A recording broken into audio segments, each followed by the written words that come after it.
This is a 2009 BMW M3. I mean, there's $30,000 of parts bolted onto this car. This is very under the radar. What I'm trying to say is you throw out the damn price guide. I don't think anyone would buy it for what I would sell it for. But if you want to, anyone out there, let me know. Yeah.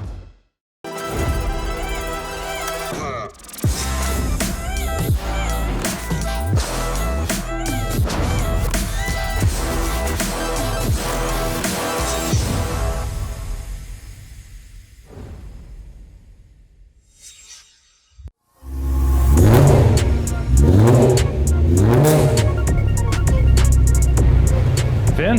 Hey. How you doing? What's up, man? Colin. How's it going? Good, how are you? Not bad. So, what'd you bring me? This is a 2009 BMW M3. It's my daily driver. Your daily driver, it looks a little undaily driverish in certain regards. What exactly are the mods? KW 3-way Club Sports. Okay. Stop Tech Trophy brakes. Full SPL, Kinmatics, Volk TE37s, Falcon RT660s. These are 275s all around. Okay. Carbon intake, Epic Motorsport tune, and some Recaro seats. That's it. Pretty basic in California, where I'm from in the Midwest. This would be full on. Yeah, this like is nobody's ever seen anything like this. Yeah, no, in LA you don't even look twice at it. This is very under the radar. Right. How many miles are on it? It's got 82,000 miles. So with that kind of mileage, how many rod bearing replacements have you done? So I bought the car from the second owner. It was on the original rod bearings, but I got them done at EAS a couple, like right after I got the car, because I'm terrified. Okay. I'm like, I'd rather spend $2,000 and replace the rod bearings than have the motor blow up, because S65s are expensive. Well, Hagerty is an insurance company, so we believe in insurance, and you just did the rod bearing insurance. Yeah, rod bearing insurance, it was the S65 insurance. Very worth it for me. $10,000 motor or more, plus doing it. So I was like, I'll spend the $2,000 and just make sure it's good. Yeah, cool. Well, you understand the basic premise. You've willingly provided a car for me to pick apart and be judgmental. And tell you what I think it's worth, whether it matters or not, that's yet to be seen. But cool. Well, sorry I didn't clean it, but look through the dirt. Yeah, it's really going to sway my numbers, this dust. So, all right, well, thanks so much. Come get you in a little bit. All right, thank you.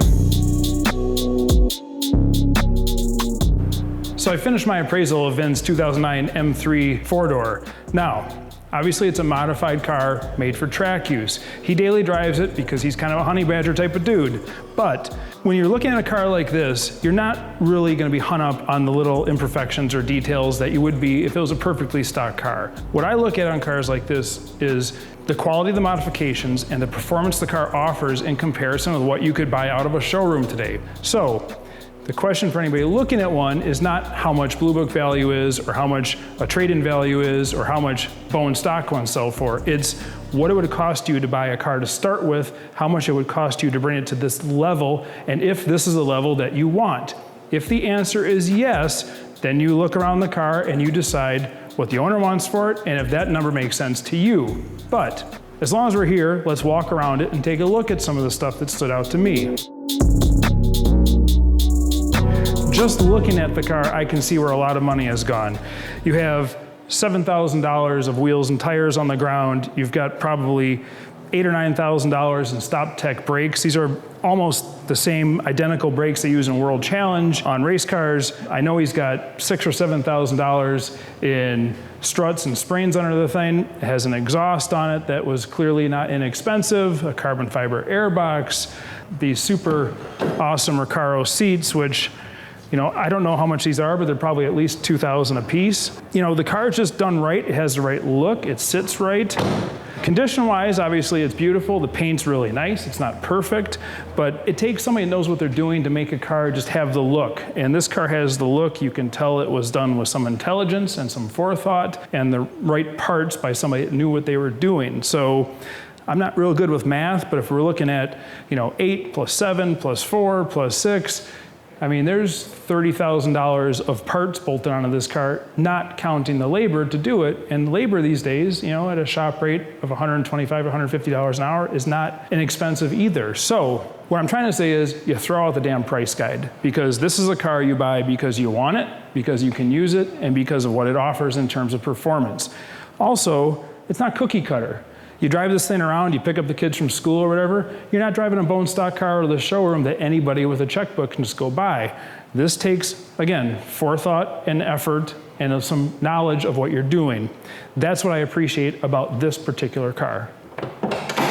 So as you can see, the carbon fiber airbox, this is an impressive piece here. I can see the tops of these KW strut plates under here. I mean, every modification that was done looks very high quality. We mentioned earlier when I was talking to Vin when he first pulled it in about the rod bearing. So it's kind of a well-known issue on these S65 V8s that they have rod bearing issues. You can wait until a rod bearing goes and you can trash the engine, or you can consider it a maintenance item in something you have to pay for in exchange for all of the performance that the engine offers, and just figure on a $2,000 rod bearing job, you know, on some kind of a schedule.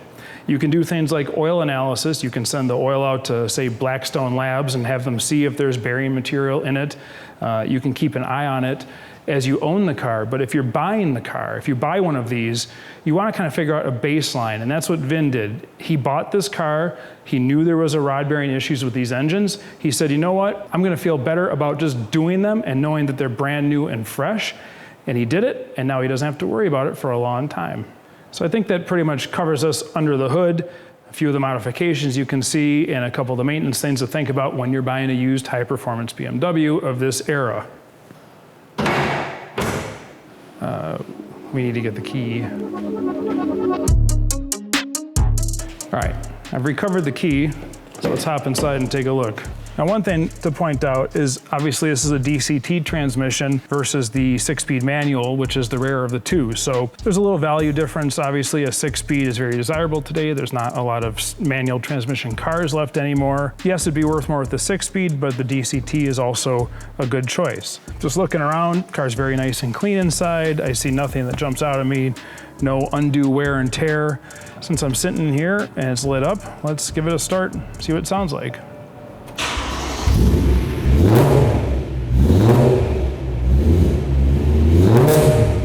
Now, I don't know how that sound translates on camera, but it sounds pretty damn good in person, and that is one of the reasons why you buy a ticket to this show. It's a hell of an engine, especially with an aftermarket exhaust. It's the kind of car that makes me want to go take it on the track, so as a daily driver, it's probably incredible, and on the track, it's probably just as much fun. All right, I've seen enough. I know my number. Let's go drag Vin back in here. Hey Vin, welcome back. Well, very cool car. I appreciate your, you know, the thought that went into the build, and it's real sanitary. It's super cool. Thanks, man. But before I tell you what I think it's worth, you know, it's kind of customary that I ask the owner what they think their car is worth. So it's your turn. Okay. Well, I go through a lot of cars. So and I always try to get a pretty good deal. So I bought this car recently. It was pretty much stock. I paid $31,000 for it, which is like COVID pricing. If I were to sell it, I think stock I would try to get like 33-ish. And then with the mods, I don't think anyone would buy it for what I would sell it for. Right, yeah. So, but if you want to, anyone out there, let me know.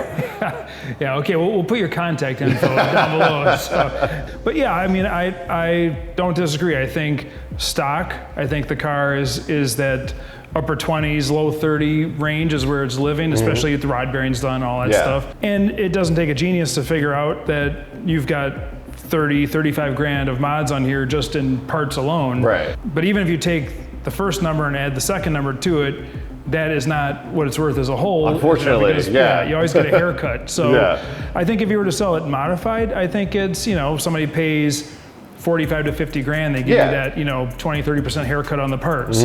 But, you know, I think you would find a buyer that appreciates what you did and would use it the same way you do. So yeah, I agree. But I do have a feeling that if you go to sell it, it's going to be another rummage sale situation. You're going to take the parts off, put the stock parts back on. You know. Yeah, I probably would part it out just because I think the person who wants it exactly like this, there's like a handful of them. Whereas the person who wants it stock, there's more of those people. But yeah, somebody on this show agrees with me. So, but well, I really appreciate you bringing it up. Cool, man. Yeah, thanks so much. For your time. Awesome car. Keep enjoying it. Thanks, dude. I get bored of cars pretty quick, and I have too many cars, and I always want different ones, so I'm usually pretty open to sell, so that's why I thought it was interesting to come on the show. it.